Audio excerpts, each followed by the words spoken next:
So welcome to today's lesson. It's actually about oral today. So if you can recall, last week we were talking about how to actually read effectively, right, for the reading aloud section. So today we're not looking at that section anymore for oral. Today we're looking at the second section, which is your stimulus-based conversation section, and how to actually do well for that. We will be talking a little bit about how to deliver cohesive responses using the Oreo method. And we are even going to think about questions that your teachers might ask you, because there is a way to predict what they may ask you for your oral if you know how they design the questions in the first place. Okay, so later on we will be generating questions that your teachers might ask you based on a topic as well, and that will actually help you to predict what you can say later. All right, even though you haven't spoken to the teacher yet, you're still seated at the preparation seat, you're still reading through the materials, looking at your stimulus, but if you know what the topic is, there is actually a way to kind of predict the potential questions your teacher might ask you, and then formulate a response in your mind before you even go to the exam chair and speak to your teacher. All right, so that's what we're going to talk about today as well.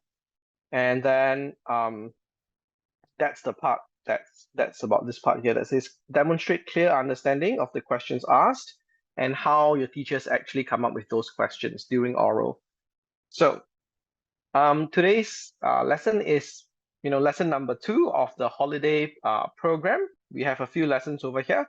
And then once the holiday program is over, you will officially be in primary 6, and then we will be starting your primary 6 tuition, I believe, next year, because in December we will break for half the month, I think, if I'm not wrong.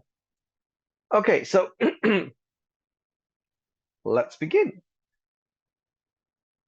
So in P5, you have already experienced what oral is like, right, in your school examinations, and you would have done it twice, once in your mid-years and then once in your end of year, which is the one that just passed not too long ago.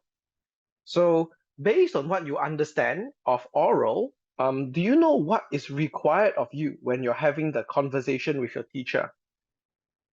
Give me some information or what you know about stimulus-based conversation. What do the teachers need from you? What do you understand about, having an oral conversation? And for Marissa and is Yutaka and Rina here? Oh no, they're not here. Hi, Ariel. Welcome to the class. Okay, for Marissa, right? Since you are not following the Singapore syllabus, think about what teachers might ask. Teachers might want to look out from you when they are testing you on the way you speak.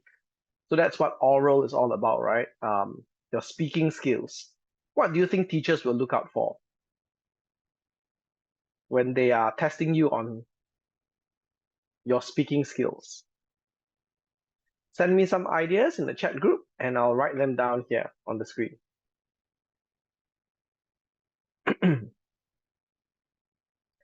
Each person give me one. So Rachel has a good suggestion. Rachel says speed. Very good. So when we say speed, okay, we need to know when to speak faster, when to slow down, and what is a good speed to speak so that people can clearly understand what you are saying.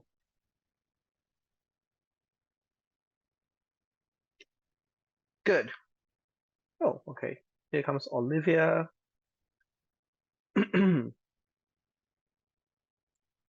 There's Olivia. Oh, Olivia was not registered under my class list. Oh, I'll ask her later. Okay, and then Marissa says tone. Okay, so when you are speaking, all right, so you do need to take note of your tone as well. Okay, are you polite? Are you friendly? Do you sound genuine? Okay, and does it convey your emotions when you talk about something, especially when you feel very strongly about certain topics, right? Let's say you are a very passionate animal lover. Then when you speak about, conserving our environment, right, you would speak with a lot of passion. So does that passion actually come through when you're speaking to your teacher? Or are you still speaking like a robot? Yeah. So that's tone. Very important to consider these things. Good. And then Abrielle says, speaking with confidence. Very good. Okay, so we definitely need to speak with confidence, and we can be confident once we've mastered our nerves, right? It's very it's very common to be nervous when you're having a conversation with your teacher, because you might think that, oh, they might be judging you, or they might be evaluating you and all that. While they may be evaluating you, all right, and how you speak as well as what you're saying, it's important to also understand that they are not doing it because they want to fail you, or they want to give you really like bad marks or whatever. Right? You have to remember that they are there to have a fair, judgment of how well you can speak. And the whole point of having tests and exams, right, is actually to help you. So if you're not doing so well, they might want to focus on you more. If you're doing really, really well, right, they want to see how much you've improved since the last time. So it's a good measurement. Um, it's a good measurement tool, right, for teachers when they assign tests and exams.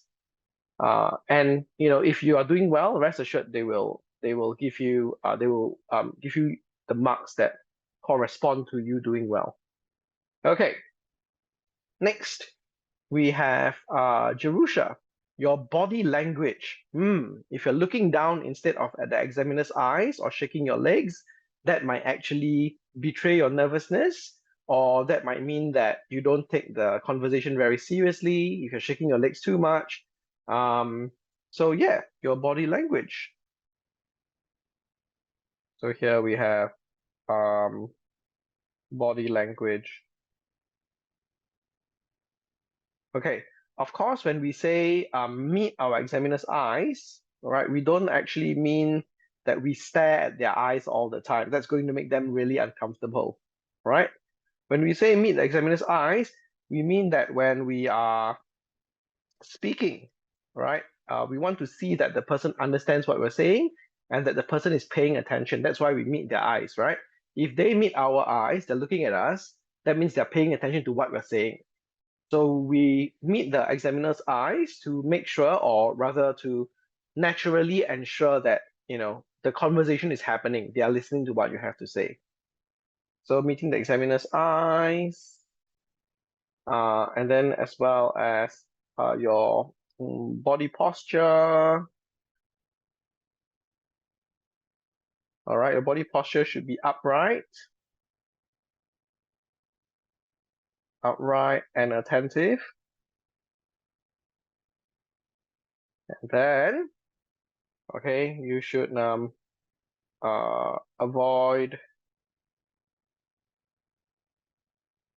avoid moving unnecessarily.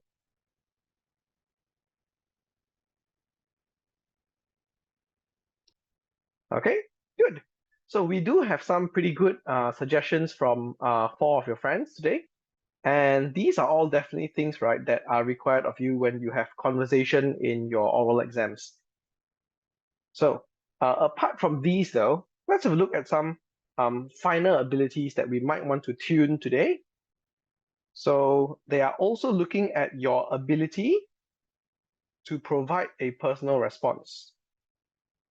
Oh, okay, someone's coming in again. Give me a second. All right, so they do actually look at your ability to provide a personal response. Now, look at this very important partner.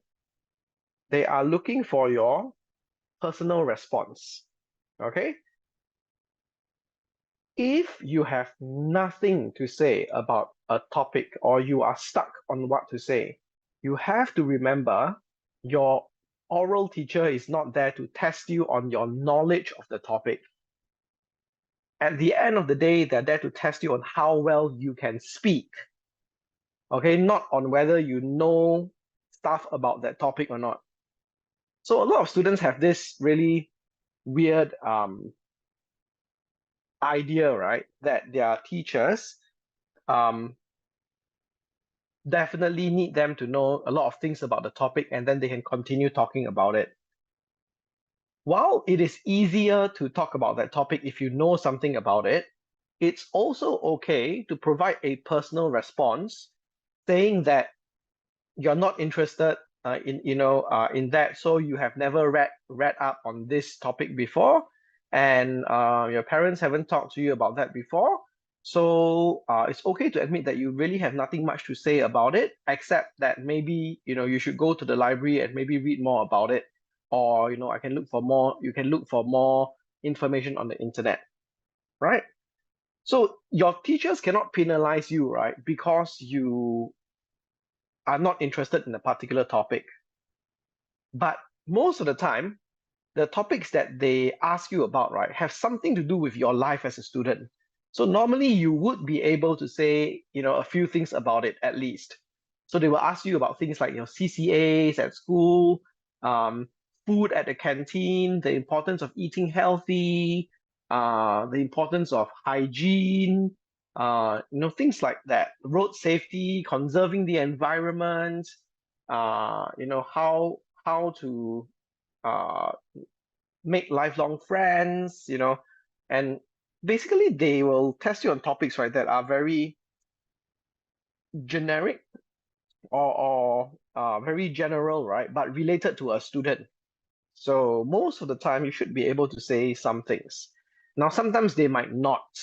Uh, like for example, they might test you on going on a holiday, right? I have had a student who had an oral topic, right, about going on an overseas holiday before, and he was stunned because he had never been overseas before for a holiday, and he didn't know what to say. And so he actually told the teacher, I don't have much to say because I haven't been out of Singapore before. And the teacher was like, oh, okay. But he was very smart. He offered the teacher an alternative. He said, I haven't been out of Singapore before, but my parents have brought me out to Gardens by the Bay and we've visited Singapore Zoo. Can I talk about that instead? And then the teacher said, sure, no problem. And the teacher changed, the question, right, to fit the student. Because at the end of the day, we are not interested in your knowledge. Okay, it's not this is English, it's not science. If you answer like that in science, right, you're going to fail. Okay, but remember in English, right, we only want to see whether you can respond well and the way that you speak, right? Are you speaking confidently? Are you speaking in a way that is understandable? Do you know how to use your tonality, right, to express your excitement or to express happiness? Do you have things to continue talking about, right? Even though you yourself might not have any knowledge about something. That's a skill as well.